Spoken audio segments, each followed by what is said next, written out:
Adolf Hitler juice से ज्यादा अगर किसी से नफरत करता था तो वो ट्रीटी ऑफ वर्साई थी।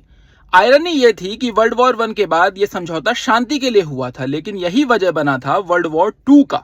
1919 में वर्ल्ड वॉर 1 खत्म हो गया था, जर्मनी हार चुका था, एलाइज जीत चुके थे।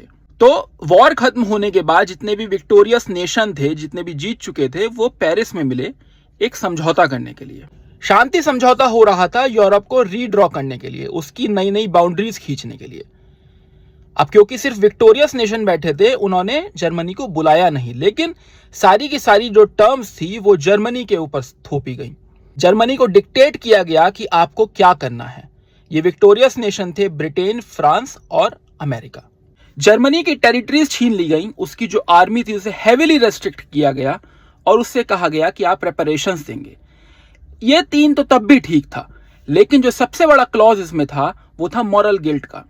जर्मनी से कहा गया कि आप रिस्पॉन्सिबिलिटी उठाएंगे वॉर की। मेजॉरिटी ऑफ जर्मन्स को ये ट्रीटी ह्यूमिलिएटिंग लगती है।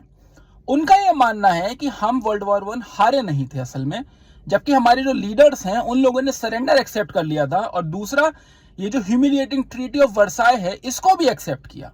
तो इस ट्रीटी ने जो इकोनॉमिक पेन जर्मनी को दिया, जो ह्यूमिलिएशन दिया, जो लोगों में गुस्सा रहा, रिजेंटमेंट रहा, वो आगे चलकर जो नाजी आइडियोलॉजी था उसका कारण बन जाएगा।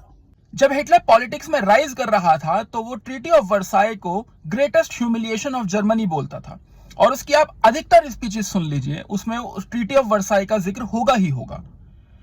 तो ट्रीटी ऑफ वर्साई को वो एक ग्राउंड बनाएगा जिसके ऊपर वो अपना जो पूरा का पूरा नाजी मूवमेंट था उसको बिल्ड करेगा।